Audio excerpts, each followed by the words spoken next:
All right, I think with that, Allie, April, we'll have you kick us off. Oh, you're on mute, Allie.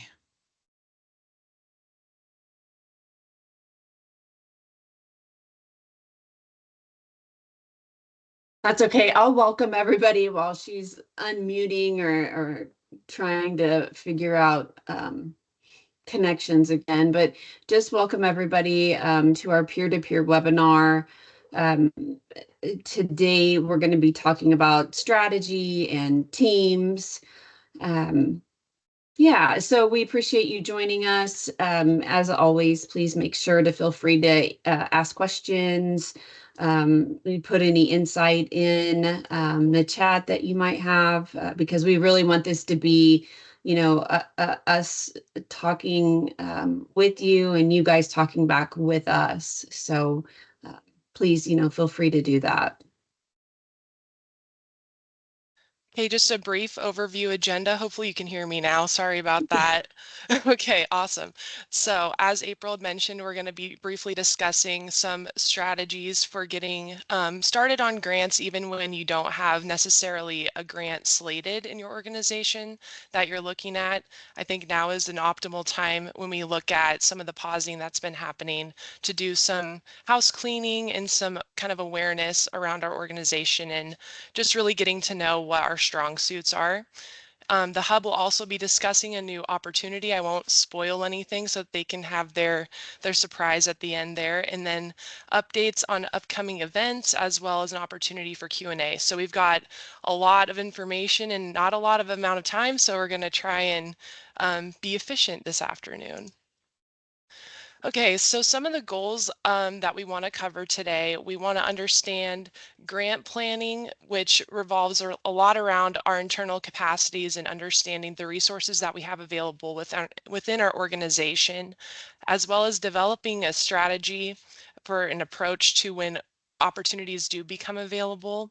And a lot of these that we're going to talk about, they're not things that you can do perfectly or right or wrong.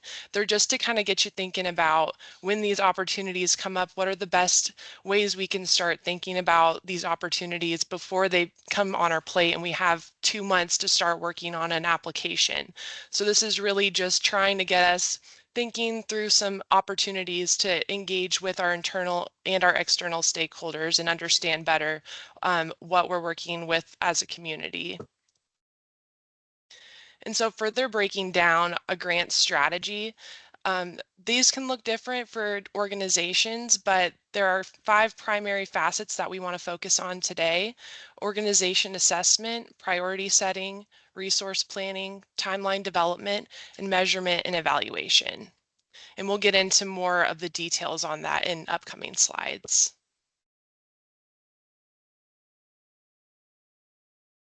We thought that this was just a perfect thing to put up today. Teamwork is what we're going to talk about, and it really helps show that, individually we can all write a grant. But to write a good grant and to up our opportunity to receive those grants, we know that we have to have teams that we have surrounded ourselves with. Teams can look really different in you can have internal coworkers that are your would say natural teams, but also, when you start talking about grants, because it is for your community, it's always good to get community members in that not necessarily have to come to every single grant meeting that you may have, but that are there for you to bounce ideas off of or listen to them. Um, I get, we get feedback a lot. And one of the things, that we hear is who in the community did you talk to, or who in the community, thought that this was going to work well. And so, being able to say, we talk to the people that live there, we talk to the people that work there. That's just really important so that you keep that focus on, what you're doing and what the grant is actually for. in Topeka, we kind of have a different situation because we have Shawnee County, and then we have the actual city of Topeka. So our immediate grant team is, the Topeka city employees. But we also have to make sure that we're doing a lot with Shawnee County and getting their input, because we are so closely working together that if they put in one grant, which they had, as in a SS4A grant, they put in one. And then when we went to put in the city of Topeka's SS4A, the committee came back, like the grant committee came back and said, hey, wait a minute, Shawnee County already has this grant. And we did not do a good enough job explaining that, yes, Shawnee County did, but they didn't include the city of Topeka. And so that communication then allowed us to be able to apply for the SS4A and get that grant for the city of Topeka as well. So a lot of times you have to make sure that you are maybe asking people from neighboring communities to join you. The other thing is ask other grant writers, hey, can you look at this? Can you read this? We do that all the time. Hey, does this make any sense to you? Is this saying what I want it to say? So, feel free to ask other grant writers. Allie and I are always available if you, just say this wording doesn't sound right. What is it saying to you? And then the last one that we use most often is, the hub. We ask questions from them all the time, and we consider them a part of our team, although they aren't coming to our meetings. They aren't telling us, what to do. It's more we ask them like, hey, what do you think about this? Or has this been done? Or have you seen this before? So, when you start looking at building your team, make sure that it's not just your internal team or just yourself, because writing these grants is going to be way easier if you have people that are, that are invested in the community and invested in what you do.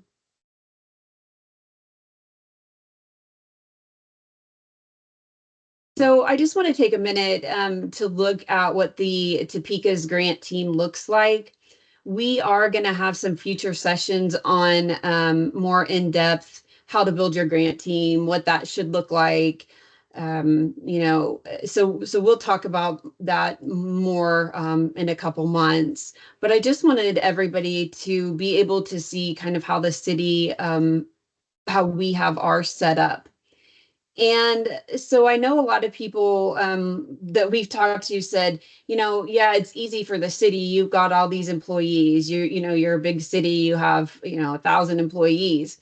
But the thing that I want everybody to know is that as far as Topeka, the only full-time paid grant person is myself as the grant administrator.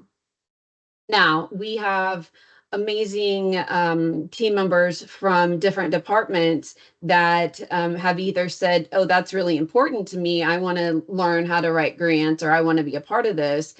But we also have some that their writing grants kind of falls into that, duties as otherwise assigned. And then, they've gone, oh, okay, well, this is a pretty neat part of my job. So I don't want anybody to take a look at this and say we can't have a good team because we're not as big, or we don't have as many paid people. So when I started at the city, we didn't have a grant team. And, when I walked in, I said, okay, well, where's the grant team? Where's, everybody? And they kind of chuckled at me and said, well, you're it. And so I know that teamwork is just that important. And so Allie had been, before I had started, had been writing some amazing grants, and she had went to some trainings. And so that was a natural team, but we can't do a lot with just Allie and I. And a new guy had started in the budget department, and it was his first day. And they said, hey, you're going to be on this new grant team. figure out what needs to happen. So he started on his first day, and has continued to be here, you know, a year and a half later on the grant team. So some of the other departments, we have budget that's really important. They, you know, check for supplanting, and they make sure that, you know, our financials are all in order. We have Allie that's from Public Works.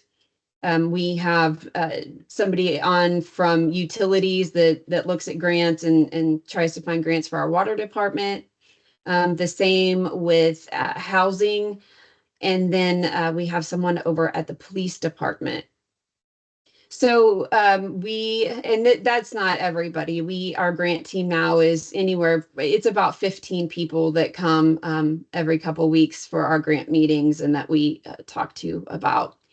And then for us, when we get ready to write a grant, we turn in what's called a letter of intent. And basically that's saying, here's the grant and here's its name, and here's what we'd like to do. And if there's any matches or anything. So we send that letter to our legal department and our finance department. And they read over it and they make sure that if there is a match, that we actually have that in an account and it available. And then our legal department, you know, looks it over and says, yes, this is in line with what we're doing. This is in line with you know, all the legalities. And then ultimately it goes up to the city manager, because the city manager, you know, has in Topeka, by policy, has the final authority. So he gives his stamp of approval and saying, yes, that's great. That will reflect the needs of Topeka, and so then they go for it. So then after we do that, then it comes back to us as a grant team and we get started writing. April, just real quickly, we have a question in the chat, and I would like to say to everyone, yes, the Q&A function doesn't work for everyone, especially if you're external, so please feel free to use the chat function to submit questions. But April, she asked, who told people that they were going to be on the grants team? Well, so for us, it started pretty naturally. Allie and Dalton and I started meeting, and then like we had a grant that came up for the police department. And so, you know, I reached out to anybody I knew at the police department and they said, oh, well, we have a couple people that, you know, that work on some grant stuff. So we reached out to her and then she started coming to the meetings. So some of our team has been out of necessity, that we've asked, like, can you be on the grant team? Can you join us? You know, we really need what you want. But we also have had, and even more recently, because we are able to look at things, you know, more holistically, and we're looking at, you know, more, let's say last week we had somebody come in from HR and they said, what do you guys do in this grant meeting? And me not thinking, hey, we could look at, you know, wellness or safety. They said, well, we want to join. So of course we allowed them to, you know, we invite anybody to join. And then he went back and told like 2 or 3 other people, hey, this grant team is, you know, movers and shakers for Topeka, and you really need to join them. And so it's been kind of both an organic growth, and then it's also been, you know, inviting other people. You know, we try to keep our meetings fun and you know, not super stressful. So I think that helps others come in and want to join us. So I'm not sure that we've ever told anybody that they had to. It was more, hey, we really need you and need your knowledge. So can you join us?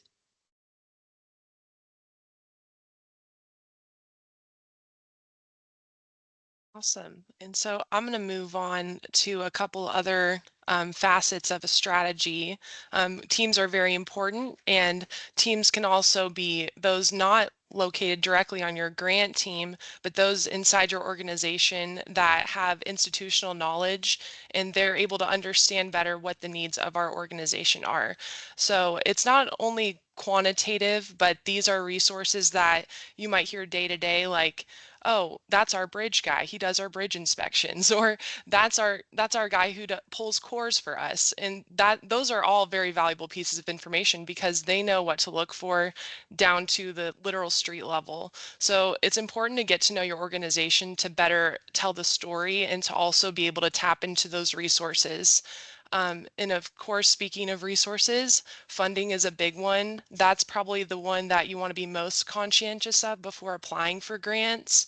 For example, we have a Bikeways Master Plan program, and the sole purpose of that program is to provide match funding for opportunities related to our Bikeways plan. So that helps us understand we have that authority, and we also have that commitment financially from our organization and our community that, yes, this is a priority for us to come and find funding to support these projects, but also when someone comes knocking for that 20% match, we have something to answer it with. And past performance is another one that comes up a lot. I'm sure that that phrase is kind of scary, especially for those who are never received a grant before. They've never really had a bunch that they can pull from. I wanted to give some examples of past performance. Management of capital projects. How on time and under budget are you? What was your last audit like? How timely do you respond to resident concerns? We have a software called SeeClickFix, and we're able to report out the timeliness of each department's response. And it's actually something we're held pretty strictly to. We try to be within, I believe it's a 48-hour response time, acknowledgement time, and then I think like a 30-day resolution, depending on the situation. If it's an engineering problem, of course, it's going to take longer. But those are all things that you can pull from that reflect your past performance, and you can tell that story without necessarily have had a grant before. And then, of course, growth objectives, strategic plans. If we're kind of in the middle of developing a strategic plan, so we don't necessarily have that guiding document, but we do have opportunities that we engage the public and that we have a general understanding of what our objectives are year over year. So just, I guess the takeaway from this is to be holistic in where you're looking for this information. Just because it doesn't relate to grants or it doesn't relate to anything particularly related to a project, these are all very helpful pieces of information that you can weave into an application that can be evergreen, and you don't have to tailor fit everything to it. And of course, making sure that everything is sustainable. We don't want to look at opportunities that are like Cadillacs, but we know we can only have the Cadillac on lease. Like I'd Well, mentioned, my sorry, Allie, apologies, sorry. no, you're okay. I was just, if you go back, sorry, Yeah. I was just going to have you talk maybe a little bit about how, both of our big grants that we've put in, how they do have that piece of community, where we do have to go out and talk to the community and, have those discussions too. So I think it's important, if you want to talk a little bit about like how the grants actually call that out, specifically. Right. It's definitely not a want to, it's a have to. These are definitely citizen and community informed opportunities that we have, and it should be at the center, I think, but by design. And I know a lot of us have our internal understandings of how we perceive priorities and how we perceive the needs of the community, but these grants really are designed to have the community inform how we address those needs. So they're written within the, of course, the compliance piece. So any reporting out, there's a lot of focus on going out to the community and collecting that data as a part of the success of the grant, really. Hopefully that answers some of that, April. Yeah, no, that was perfect. Awesome. And speaking of input in public engagement, so this, of course, helps inform our priorities as well. I think first and foremost, input sessions, but also public engagement doesn't always have to look like we sat everybody in a room and we got to know exactly what they're asking for. Sometimes it looks like the Facebook comment section. So thinking of organic ways that we can reach that information, because I don't think we ever not know what people are saying. They make themselves pretty known, and it's good feedback. I think feedback in general should be promoted, but collecting it, then making it valuable to us is also equally important. And going down the line too, if we're still kind of flying out blind and we're not sure where we're going, or we kind of have an idea, but we're still not centered on priorities, the governing body can let you know what their objectives are. That's their whole purpose, is to be the mouthpiece of their constituents. So they should very well be the guiding factor in deciding some of these priorities. If you're still kind of unsure about that, it should all be in concert with one another, but definitely lean on those folks as well. And of course, resource gaps are important. Like I had mentioned in an earlier slide, it can be helpful to get funding for these gaps, but there's also on the back end needing to understand what gaps exist. So if there's technology gaps in reporting, and if there's staffing that's necessary to be contracted out on a grant, those are both back end gaps, but also if you have infrastructure gaps, those can be proposals that become grant funded. So it's equally important to kind of find that balance between what gaps do we have internally that we're going to need to address either through the grant proposal or otherwise, and then what gaps do exist in the community that we would address with that funding. And lastly, of course, describing just how these funds would impact the community. I think, like I said, everybody says it in a way. It's not necessarily outright stated, but anecdotally, there are ways we can tap into people saying, for example, I can't ever get from here to there in a timely fashion. That could look like, oh, well, we don't have the infrastructure connecting those 2 points, or our traffic signals need to be upgraded, or we can come to an answer based on that complaint, but that collection of complaints helps us describe what impact it could have when we go out and say, we could connect X amount of people from this location to this location. That helps with these outcomes. And just being able to kind of story tell based on how people are describing the environment around them. And staffing is a big issue too, Allie. Like when you start looking at your priorities, we can, again, I hate to keep going back to SS4A, but we did do some school zones, some updating of some of our school zones, and our streets department came and said, hey, wait a minute, like we don't have a month, like we can't do this next month.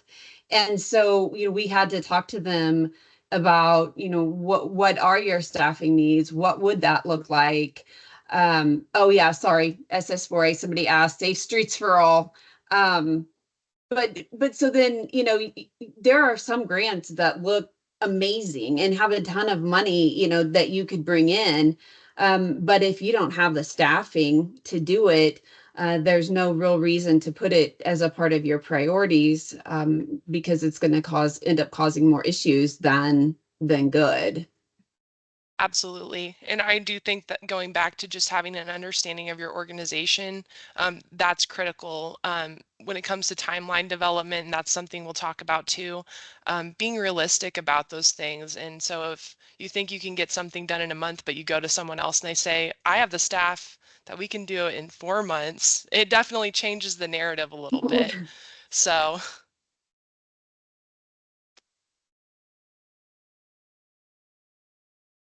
I believe April, is this you?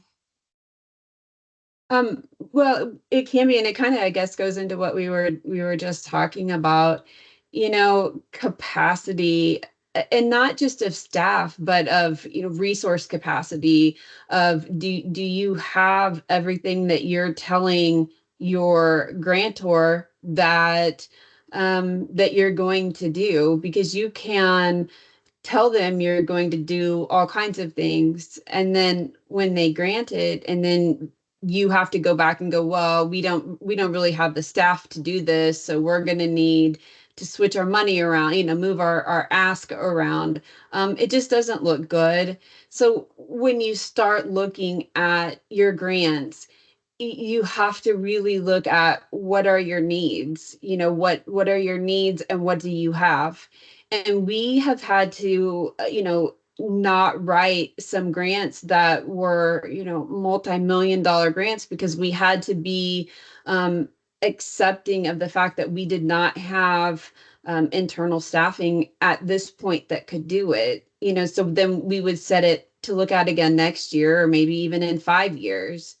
But being realistic, not only with yourself, but with your partners, with the community. We just have really had to say we either we don't have the money to assist, or we don't have the money to match. Um, you know, Partnerships. There are community members that want to be partners, but if they don't have the right thing for what we need at the time, you hate to get their hopes up that, hey, they're going to write this grant and we're going to be partners with them. So it's just very, very important to look at what you have, what you don't have, and what you can get before you start really looking deep into any kind of grant, because it's all going to be, these same questions. Do you have the staff? Do you have the right computer system? If you don't, can you write that computer system into the grant? Do you have the money, the match? We've had this conversation a lot. Where is the match coming from? Do we have it? Because we can't ask for a grant if we don't have that match money. And then, who are our community partners? We reach out. Well, we have a lot of people that will call me and say, hey, I found this grant and I want the city to be my partner. And we have to be very careful about that, because we, again, do we have the resources to be able to be a good partner to somebody else? Okay, so timeline development, I will fully express this looks intimidating, as someone very familiar with a lot of this stuff anyway. So I want to go back to the point of this is not a perfection exercise. This really is just trying to think about everything holistically so that we can all be better prepared when these things inevitably come up. So as a prime example of this, there will be NOFOs or notice of funding opportunities.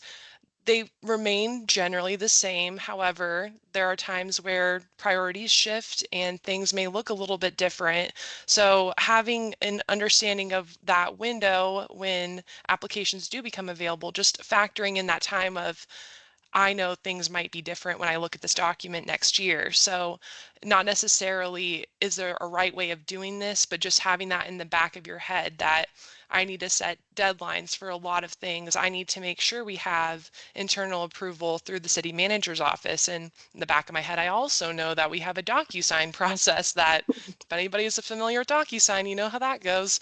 So there are a lot of different moving parts in this. And so like I said, it's just easy to kind of get lost in, but it's also important to just keep it in the front of your mind that there are a lot of stages to this to keep in mind and plan for.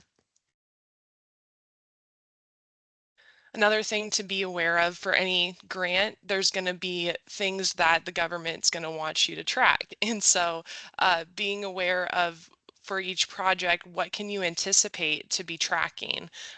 For any safety project, you might expect to have counts of traffic, or you might need to understand better behavioral patterns of pedestrians or vehicular traffic. If that's something that you have the infrastructure for, or you're prepared to put into a proposal to say, yeah, we need a contractor to go out and to perform these field data collection processes for us to go back for us to report out and to collect, and to have the systems to back it up, to be able to store it, so that when, you know, the federal government comes in and they say, okay, we want on a quarterly basis for you to return these statistics to us, that we're prepared to do that. So that's equally important, because it's not always directly called out in a proposal. They don't ask you, are you prepared for X, Y, and Z? They kind of intuitively say these are our expectations, and your proposal assumes that you're able to take that on. And always underscored by community involvement, allowing ample opportunity for the community to tell you how the projects affect them, negative, positive, or otherwise, is all important. Because we all want a successful project. I think that's fair to say. We don't necessarily know the answers, and so we want those folks that are on the ground and it's in their face, so to speak, to give us the best interpretation of the solutions that we're trying to offer.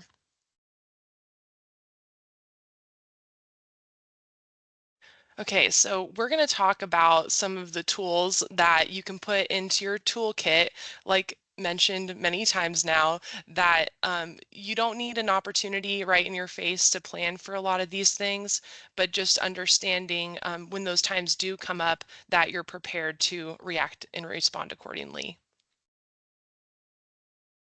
This is something very familiar to many people, I'm certain, but the SWOT analysis, for those who may be unfamiliar, strengths, weaknesses, opportunities, and threats.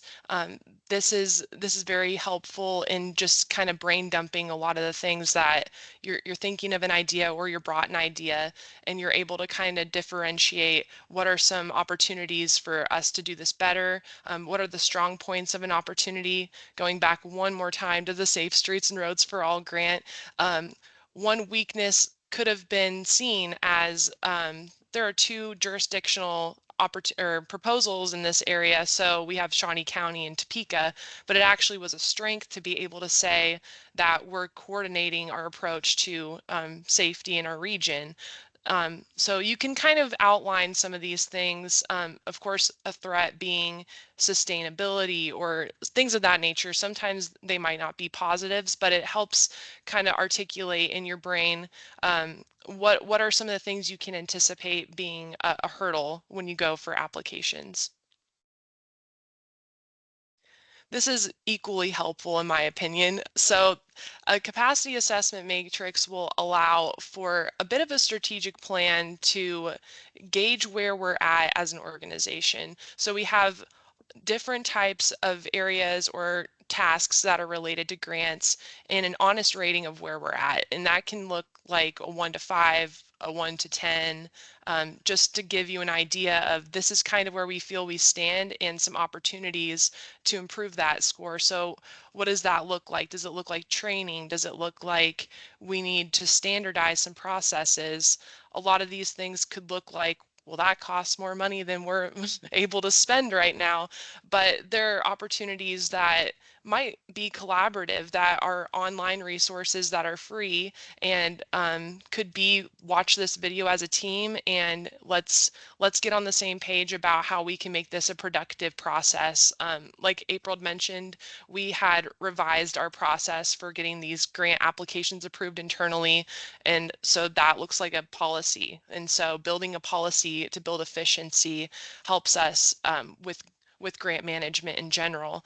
But this is kind of an opportunity to allow an organization to be able to list out where we're at in understanding, especially with leadership, when it comes down to asking up the chain of command, that we want to go to this training and here's why. This is a great tool to do that.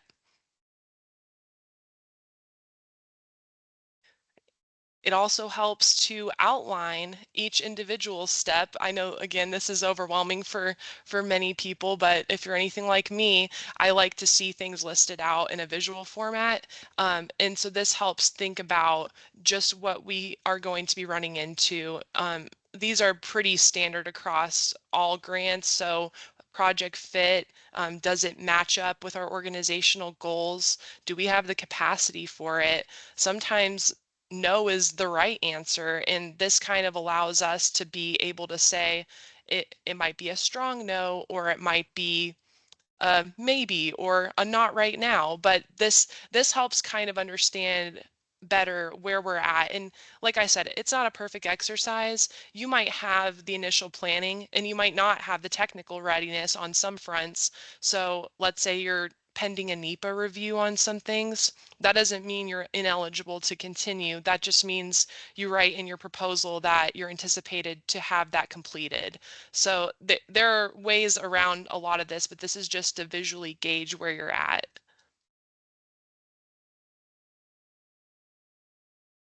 Well, and Ellie, I mean, I think that maybe that's one of the reasons why, we have such a good grant team is because those look different for each of us.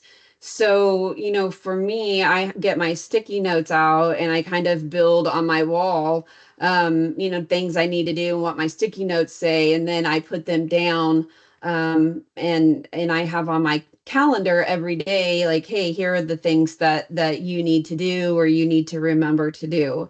And so, and you're different, you do more of the writing it out and making sure, it's online, and typed out. And so I think that that's probably the other big thing to say is it's okay if your mind works better, using sticky notes, and that you want to skip two pieces of the puzzle because that doesn't work for you right now. So that kind of goes back to building a successful team, is you don't want everybody that has the same ideas and does everything the same, because then you all think the same and don't challenge each other.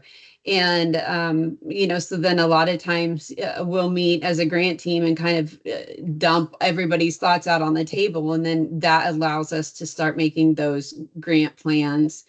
And so, and my brain just doesn't work like A to Z. Mine kind of works like H and then M and P and then back to A. And Allie's brain is more of a A through Z type of person.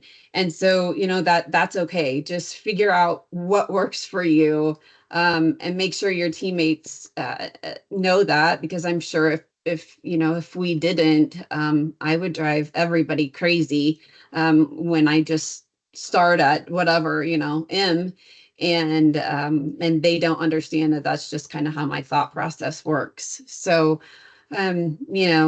just keep that in mind. It's okay to have tons of different ways that you do things. One of the things that we are looking at right now is our grant calendar.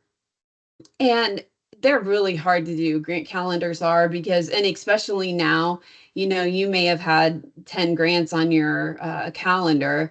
And then, but we just had this actually happen with the police department. We were ready to start writing one, and turn in our intent. And I looked it up just in case, and it was gone. So I'm sure that, it will come back at some point, but it's just not there right now. And so, several of the federal agencies have kind of a grant, what they think is going to come out. And, like a quarter that they think they're going to try and get it out in. But with the changes, you just don't know.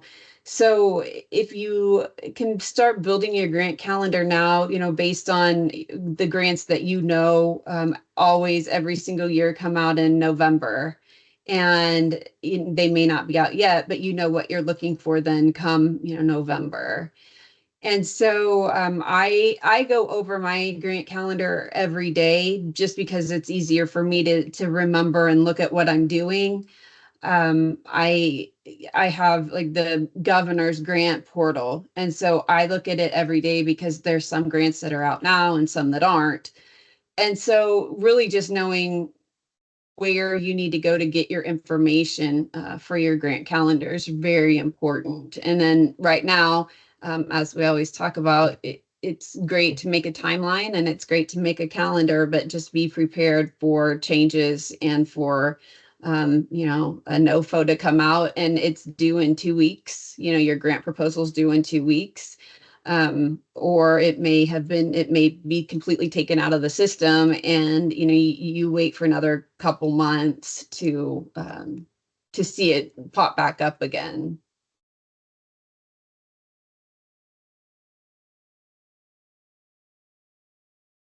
I also wanted to mention KDOT has a great opportunity guide. I think if anything, that's probably one of the more stable ones. I know that's a state managed program, but if you need a practice run of kind of mapping out when cost share grant comes out or when the transportation alternatives grants come out, and those are pretty static, and those are good ways, even though they're very highly competitive, good ways to practice some of these like skills that we're talking about, because of course they're highly volatile the further you go up in my view, or at least the recent view. To summarize what we talked about, like I said, going way back again, this is just to try and get us to a point to where when the grants do come up, that we have a better way of addressing it because we've been doing the work in the background. Perfection is in the pursuit. So this is just a trial and error type of thing, and it's not you've reached your destination, you've done it, you can check it off. It's a continual cycle. People leave, people come in to your organization, your community. So this is a life cycle type of thing. Building the team and ensuring that you have the right stakeholders at the table, you have the right challenges at the table. You definitely don't want a team that just kind of nods and smiles and just is happy to be there. It's great to be happy to be there, but you want to have folks that will challenge some of the things you bring as well. It's very helpful. And then, of course, sustainability, right sizing your approach and capacity, they all kind of bundle together. Just making sure that just because there is an opportunity, it doesn't mean that necessarily you should go for it, but just be measured and strategic in the yeses you do give and the no's that you unfortunately have to give, be able to defend those no's. Creating those feedback loops, both in leadership, in your day-to-day, the folks that you work with, and the community, making sure that you receive the information. You don't ever want to have people say, well, we weren't aware of this. I know some folks are going to say that regardless, but I want to try and avoid that as much as possible. And by design, a lot of grants, they say you have to. It's not a want to, it's a have to. So want to keep that in mind. And then always things are going to change. I think this is a great opportunity to talk about that. But it's also a great time to plan in advance, but just expect that things don't always go according to plan, as our day-to-days never really do either. So just making sure we can adapt.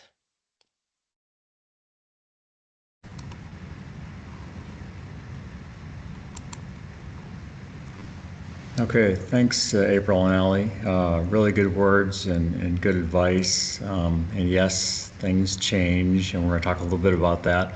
I'm Matt Voles. I'm the Executive Director of the Kansas Infrastructure Hub, and I want to thank April and Allie with the City of Topeka. They've been great partners with us on this webinar series so far that we started in January of this year, and had really good participation, so I appreciate that. We're going to talk about a couple of things here. April and Allie mentioned a surprise. I don't know if it's much of a surprise, but it is a big step up for our program here at the Infrastructure Hub to be able to do this now.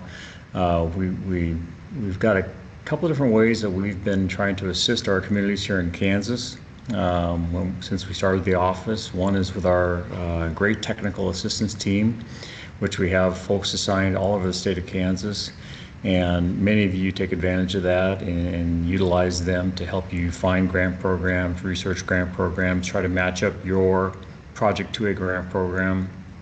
Essentially what we like to say is we're here to try and facilitate our local communities applying for federal grants. And that's what our technical assistance team does, and they do a great job, and over the past year we've had thousands of contacts all across the state of Kansas. Attended many conferences, made many presentations. Many of you have seen and talked to our technical assistance team, and we appreciate that.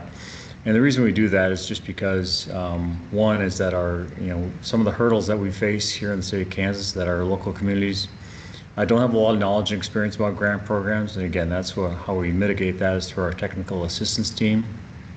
The other hurdle that a lot of our communities face is the requirement of match dollars. Some of these federal programs have a lot of match dollar requirements, 20, 30, sometimes 50% required to match up with the federal dollars. And that is just sometimes a bridge too far for our smaller communities to be able to find those kind of dollars. And that's where our Build Kansas Fund comes into play. We supply those match dollars to our communities so they're able to apply for these federal grants, not worry about having to come up with these match dollars, these large match dollar amounts for these large federal grants. Take, for example, if you have $1 million project and you've got a 20% match, that's $200,000. That's a tall order for a lot of our communities. That's again where the Build Kansas Fund comes into play. The third leg of our program is the new program, is the surprise. It's the Grant Assistance Program, or GAP program. We just introduced this here a couple of weeks ago, and it's really to cover that final hurdle in our program, which is that our local communities lack the capacity or the time to write these complex federal grant applications, and or they cannot afford to hire a professional grant application writer. City of Topeka has the luxury of having April and Allie and a great team there to do federal grant writing, and they do a great job. But a lot of our communities don't have that, and they would like to be able to hire someone to help them write grants. It's hard for them to do this grant writing just on the side. It takes a lot of time, takes a lot of hours, and that's where this program comes into play. It's something that we've really heard a lot from our local communities in the past 6 months, is that this is really a need for them to be able to have funding to help them write these federal grants. And our goals are real simple here. We want to have competitive grant applications going into the federal government, and that will again, lead to more awards here for the state of Kansas. This is a program that will provide monetary assistance to our local communities, again for the purpose of writing grant applications. Also, grant administration is included in this. So if you have a grant award and you need help actually administering the grant, a lot of those things that April and Allie were talking about, this program can provide funding for that as well. It is a reimbursement program. So what we ask is that you fill out the application that's on our website and send that in to us, and we'll try and get an answer back within a couple of weeks on approvals for that. And right now we've got $500,000 budgeted for this throughout the end of this fiscal year, fiscal year 25. So please look at our website and apply for that program.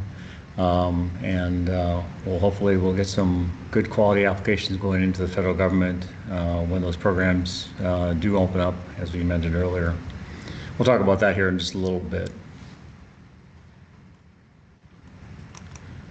The other thing that we're doing is we get questions to our office about who should we talk to about writing a grant. Who can we go to help us write a grant application? Who can we go to for grant administration assistance? And that's the purpose of our new program, where we're creating a consultant list on our website. So for our grant consultants out there, professional grant writers out there, we do have a form that's on our website now, and we are going to be having a list put on our website that will actually show the professional grant company and what their specialty is. We'll put that on our website. There is a form to fill out, and we just ask that folks who are involved in that kind of business fill out this qualification form, send that in to us, send that to our bil@ks.gov email address. We'll be reviewing those, and then again, we'll be putting those up on our website. All right, finally, get lots of questions about federal grants and what the latest updates are. So I just want to hit that real quick. As was mentioned throughout the webinar today, there's some pauses in the federal grant programs. Now, we've seen some of these paused, and they are under review by each of the agencies that are responsible for them. Some of this we fully expect. This happens every time there's a new administration and there's turnover, and they will take these programs, they will pull them back, they'll align the grant criteria with their priorities, and we should expect that. That again, that happens every time there's a new administration. What we do expect is that most of these programs will be back out again in some shape or form in the next few months. But some won't. I think you should expect something that has either DEI or green energy or economic justice, any of these trigger programs with the new administration. Those are definitely under threat and may not come back out again. But for the most part, we are expecting a lot of these programs to come back out here in the next few months. Tariffs, obviously we heard a lot about tariffs this week. There's 25% tariffs being imposed on goods from Mexico and Canada. I believe it's 20% on goods from China. This is definitely going to impact the costs of goods used in projects. That's pretty plain to see. So we say plan accordingly. This is similar to what we saw during the COVID period about 5 years ago, where a lot of prices were going up. And what we say is with your project budgets, when you're putting your grant application together, obviously make sure you include inflation in your budget estimates if these are multi-year projects, but also include contingencies if that's allowed in the project budget. And contingency can be, a small percent. I mean, I've seen them anywhere from 2% all the way up to 20% for costs that are really unknown. And that's what they're for. I mean, they're basically to cover those unknown or unexpected changes. And this price increase is definitely one of those unknowns, and we just don't know how they're going to impact prices at this point. But I think we can safely say that products and project prices and commodities and goods and services are going to rise. And then finally, on federal staffing, we've heard a lot about the cuts with our federal partners. It's a very tough situation on our federal partners and friends we have there at those offices. It does impact all of us, though, because we have to have staff at the federal level to process these grant announcements, to do application review, to do awards, to process grant agreements, to administer these grants, and then, of course, obviously make payments from these programs. Right now, the cuts are a bit indiscriminate, but let's keep them in mind, keep our friends in mind at the federal agencies, and let's pitch in where we can to help. And just so you know, to that end, one of the more popular programs, it was mentioned earlier, is the SS4A program here in Kansas. We have 49 awards in that program here in Kansas, which is a tremendous amount, and is one of the higher states here in the country. And many of those still need agreements, and there's still only one person at the local FHWA office that works on these grant agreements. So it's a lot of work, a lot of pressure on them. And one thing our office is doing is we've actually volunteered to assist our FHWA office with these grant agreements and local agencies that have these grant awards, so we can get those done as quickly as possible. Just one way, again, to try and help out a little bit more if we can. So with that, I'll open up for questions and answers. And Matt, we do have a few questions in the chat. The first one is, will the hub consider reimbursing communities for grant writing fees incurred before the creation of the new program?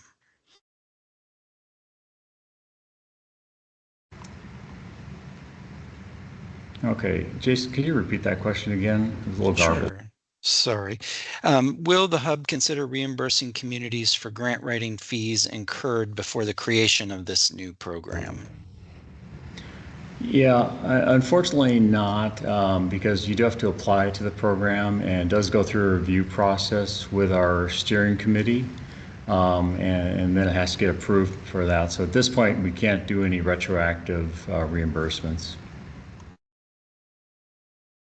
And then the next question from Patty Meyer is, any options for nonprofits? I see they do not qualify at this point. Yeah, what we say on that one is if you're a nonprofit, make sure you partner up with a local agency, local city, and have them apply for the funding for the grant application assistance program. And then finally, for your consultant list, you want contacts beyond grant writers, such as engineering, architectural firms that can help with preliminary cost estimates, etc., for an application. Yeah, absolutely. If you go to our website and look at the application form, you'll find that there are several different options for services that can be provided by our grant professionals.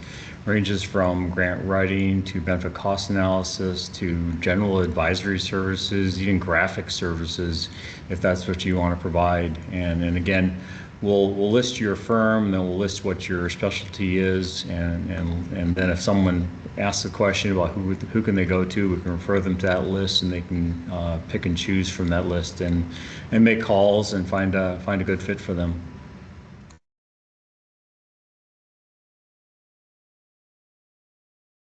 I don't see any other questions in the chat, but anyone in the room should feel free to come off mute and ask any question or any comments you may have.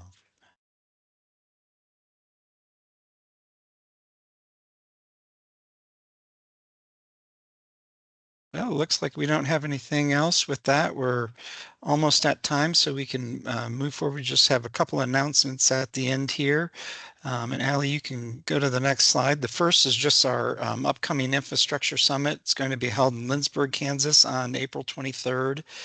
This is our third annual. It's a great event. In fact, we've got a luncheon speaker coming in from the National Governors Association, Glenn Grimshaw, who will cover more about the new changes in the new administration and the grant landscape. But we'll be updating folks on, we should know that time more about state and federal grant programs, updates from the hub, and just a great opportunity to get a bunch of folks in the same room to discuss. Oh, I did see another question come in. If I am a nonprofit that partners with a city, can I add any admin fees to the ask since the city will be managing it?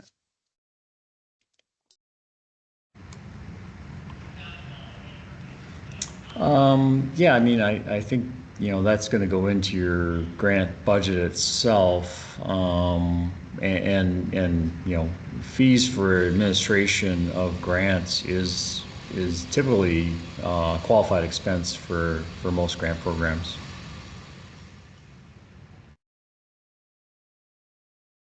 Great. And then just one last announcement is a reminder about our next peer-to-peer webinar, which will be held on Wednesday, April 2nd. We're doing them the first Wednesdays at noon. And we just encourage everyone to sign up for our newsletter if you're not already, just so that you make sure you get the news about the upcoming webinars. But with that, we'll thank April and Allie for their excellent presentation. Thank you, Matt, for making the announcement about the new grant assistance program, and we'll see everyone